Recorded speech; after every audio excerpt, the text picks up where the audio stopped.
महिला उद्यमिता अभियान scheme self help ग्रुपनि आइजोफोरनि रां सोनायनि बागै आसामनि सीएमआ मोनसे गोनांथार आपडेट फोसावदों। जोङो बे आपडेटखौ दिनैनि नैबे भिडिअनि गेजेरजों नायगोन। जाय बिथांमोना सेल्फ हेल्प ग्रुपआव जइन ग्रुप दं, जुदि नोंथाङा नैबे महिला उद्यमिता अभियान स्किम बिजनेस मावनो सोनाय 10,000 रां, बे 10,000 रांनि थाखाय नोंथाङा नैबे मुख्यमंत्री महिला उद्यमिता अभियान स्किमाव एप्लाइ खालामदों, नोंथांमोना रांखौ थाबैनो मोननो थांगासिनो दं। जोङो बेनि आपडेटखौ भिडिअनि जोबनायथिं नायगोन। गोबां आइजोफोरा साननानै दं गोसोआव, रांखौ मोनला, गोबाव सम जालांबाय एप्लाइ खालामनाया, दिनै होगोन गाबोन होगोन बेफोरबायदि गोबां नोंथांमोना आपडेट मोनबाय थादों। नाथाय थाङै थुङै नोंथाङा रां मोननायनि लामायाव आसामनि सीएमआ रोखायै फोरमायनानै होदों। फेब्रुवारि नङाबा मार्चनि गेजेरावनो रां सोनायखौ रोखा खालामनानै होदों। गावनि बिबुंथि बायदियै जोङो बेनि आपडेटखौ नायगोन। जिखि जाया मानो नोंथाङा थाबैनो नैबे स्किमनि रांखौ मोननो थांगासिनो दं। जोङो दिनैनि भिडिअआव आरो मोनसे रां सोनायनि नोंथांमोननो आङो मोनसे गोनांथार आपडेटखौ होबावगोन। बेनो जाहैबाय गभर्नमेन्टआ नैबे स्किमनि रांखौ जेब्ला लन्च खालामनानै हरगोन, गोबां आइजोफोरनि बेंक एकाउन्टआव राङा हाबनाय नङा, गोबांनियानो हाबनाय नङा, जुदि नोंथाङा सम थानायावनो खामानिखौ मावनानै लायाब्ला। आङो भिडिअनि जोहै नोंथांमोननो आपडेट होखाबाय थादों। नोंथाङा सम थानायावनो आधारजों बेंकजों लिंक खालामनो नांगोन, अब्लासो नोंथांमोना रांखौ मोननो हागोन। आरो लोगोसे जाय बिथांमोना बबावबा लन लानानै दं, नोंथांमोना बेंकफोराव लानाय बे लनखौ नोंथाङा टाइमाव टाइम सुख'नो नांगोन। नोंथांनि क्रेडिट स्क'रा डाउन जानानै दङब्ला नोंथांमोना रांखौ मोननाय नङा। गोबां मानसिफोरा आधारजों बेंक एकाउन्टजों लिंक खालामबाय जानो हागौ।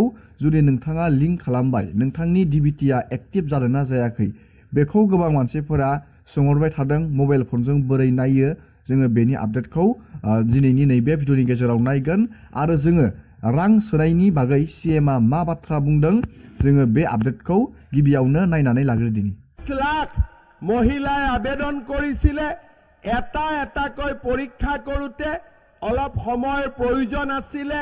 ফেব্ৰুৱাৰী মাৰ্চ মাহত আপোনালোকৰ বেংক একাউণ্টত যিমান মহিলা আত্মসহায়ক গ্ৰুপ আছে, সকলো সদস্যাৰ বেংক একাউণ্টত 10,000 টকা জমা হ'ব।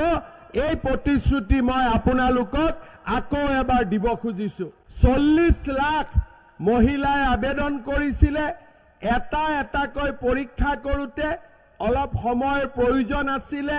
ফেব্ৰুৱাৰী মাৰ্চ মাহত আপোনালোকৰ বেংক একাউণ্টত যিমান মহিলা আত্মসহায়ক গ্ৰুপ আছে, সকলো সদস্যাৰ বেংক একাউণ্টত 10,000 টকা জমা হ'ব। এই প্ৰতিশ্ৰুতি মই আপোনালোকক আকৌ এবাৰ দিব খুজিছো। नोंथाङा भिडिअनि जोहै नुनो मोनबाय, आसामनि सीएमआ मोनसे मिटिंआव बिथाङा बुंदों फेब्रुवारि मार्चनि गेजेराव रांखौ हरनायनि बाथ्रा बुंदों। बे रां सोनाया बिथांनि आखायाव दङ। बिथाङा जेब्लानो नैबे महिला उद्यमिता अभियान स्किमनि रांखौ लन्च खालामगोन, नोंथांमोना मोननो हागोन, थाबैनो नोंथांमोना मोननो हागोन। बे माननि गेजेरावनो बिथां सीएमआ मख'नाय बे माननि गेजेरावनो नोंथांमोना मोननो हागोन। रां मोननो थाखाय नोंथाङा दानिया जुदि नोंथाङा आधारजों बेंकजों लिंक खालामदोंब्ला बेखौ नोंथाङा एक्टिभ जादोंना जायाखै, मबाइल फनाव बोरै नायनो, जोङो बे आपडेटखौ नायगोन। बेखौ बुङो डिबिटि सिस्टेम। आङो भिडिअनि जोहै नोंथांमोननो आपडेट खिथाबाय थादों। बे डाइरेक्ट बेनिफिट ट्रेन्सफार, आधारजों बेंक एकाउन्टजों लिंक, गोबां मानसिफोरा बानायाखैमोन। आरो नोंथांमोना जुदि बानायदों, नोंथाङा बेखौ चेक खालामनानै नायथारनांगोन। मानो होनोब्ला गोबां मानसिफोरा आधारजों बेंकजों बेंकआव थांनानै लिंक बानायो, नाथाय एक्टिभ दंना गैया बेखौ नोंथांमोना गोबां मानसिफोरानो मिथिया। नोंथाङा बेखौ अनलाइननो चेक खालामनानै लानो हायो जुदि आधारजों बेंकजों लिंक खालामबायबा। मानो होनोब्ला बियो इनएक्टिभबो जानानै थायो। जुदि इनएक्टिभ जानानै थायो नोंथांनि डिबिटिआ, अब्ला नोंथाङा आधारजों बेंकजों लिंक बानायब्लाबो रांखौ मोननाय नङा। आङो बेखौ भिडिअनि जोहै नोंथांमोननो आपडेट लाबोबाय दं, जाहाथे जोंनि गासैबो बर' आइजोफोरा जुदि बे स्किमाव एप्लाइ बानायदों, नोंथांमोना रांखौ मोननो हायो। दानिया जोङो नायगोन नोंथाङा गावबा गावनि मबाइलावनो बोरै नोंथाङा बे डिबिटि कानेक्टखौ चेक खालामनानै लानो हायो एक्टिभ जादोंना जायाखै। नोंथाङा बेखौ नायनो थाखाय गुगोलाव फैनांगोन आरो नोंथाङा सार्च खालामनांगोन DBT डाइरेक्ट बेनिफिट ट्रेन्सफार। नोंथाङा बेखौ सार्च खालामबानो जाबाय। नैबे पर्टेलनि जोहैनो नोंथाङा बेयाव DBT-खौ नैबेयाव नोंथाङा चेक खालामनो हागोन बा नोंथाङा नैबेयाव DBT-आ कानेक्ट गैयाब्ला नोंथाङा मोनसे फर्म डाउनलड खालामनानै बेंकआव जमा होनानै सानसेनि गेजेरावनो नोंथाङा DBT-खौ कानेक्ट खालामनानै लानो हागोन। दानिया नोंथाङा बेबायदि मोनसे पर्टेलाव फैगोन आरो नोंथाङा नैबे डकुमेन्टआव क्लिक खालामनानै होनांगोन। डकुमेन्टआव क्लिक खालामनानै नैबे सिटिजेन कर्नाराव नोंथाङा क्लिक खालामबानो जाबाय। बेनि आपडेटखौ आं नोंथांमोननो होबाय दं। दानिया नोंथाङा नैबेयाव नुनो मोनदों check bank account Aadhaar linking status. नोंथाङा बेयाव क्लिक खालामबानो जाबाय।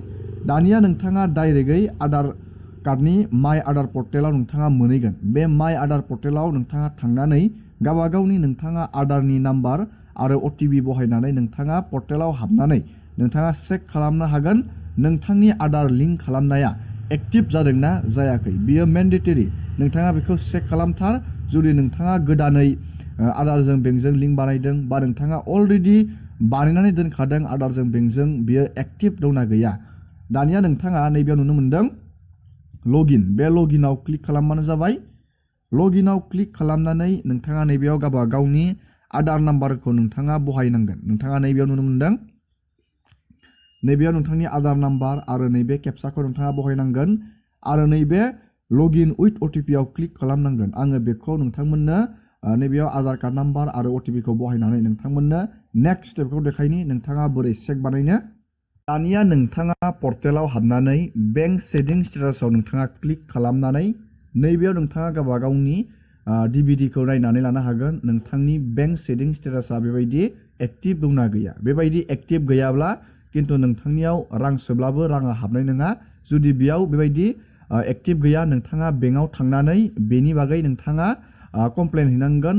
बेंकआव थांनानै नोंथाङा बे खामानिखौ मावनानै लाफिननांगोन। आधारजों बेंकजों नोंथाङा लिंक बानायनानै लाफिननांगोन जुदि नैबेयाव इनएक्टिभ जानानै दं।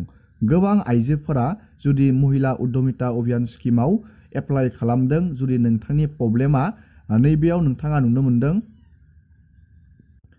नोंथाङा बेनिखायनो सम थानायावनो बेबायदि अनलाइन नोंथाङा गावबा गावनि मबाइलजों चेक खालामनानै लाबानो जाबाय आधारजों बेंकजों लिंक दंना गैया। बेबायदि नोंथाङा नुनो मोनदों नैबेयाव नोंथांनि आधार नाम्बारा थागोन। नैबेयाव मा बेंकजों नोंथांनि आधारा लिंक जानानै दं नैबेयाव नोंथाङा बेंकनि नामखौ नुनो मोनगोन आरो नैबेयाव नोंथाङा नुनो मोनदों बेंक सेटिं स्टेटास। बियो नोंथाङा नैबेयाव नुनो मोनदों एक्टिभ। बेफोरबायदि एक्टिभ थानांगोन आरो माबे डेटआव नोंथाङा बे नोंथांनि आधारजों बेंकजों लिंक बानायदोंमोन नैबेयाव नोंथांनि डेटआ थागोन। बेफोरबायदि अनलाइन नोंथाङा गावबा गावनि स्टेटासखौ चेक खालामनानै नायबानो जाबाय। जोबोर इजि प्रसेस। बेखौ नोंथाङा जुदि महिला उद्यमिता अभियान स्किमाव एप्लाइ बानायदों बे प्रसेसखौ नोंथाङा चेक खालामनानै नायबानो जाबाय। नङाब्ला किन्तु नोंथांनिया राङा हाबनाय नङा। गभर्नमेन्टआ जेब्ला महिला उद्यमिता अभियान स्किमनि 10,000 रांखौ सोनानै हरगोन नोंथांनि बेंक एकाउन्टसिम राङा फैनाय नङा, राङा पेन्डिं जागोन। दिनैनि भिडिअखौ आं बेखिनियावनो फोजोबबाय। नोंथांमोना भिडिअखौ नायनानै मोजां मोनदोंबा लाइक खालामबानो जाबाय। चेनेलाव गोदानबा चेनेलखौ साबस्क्राइब खालामबानो जाबाय। एसेनोसै दिनैनि भिडिअआ।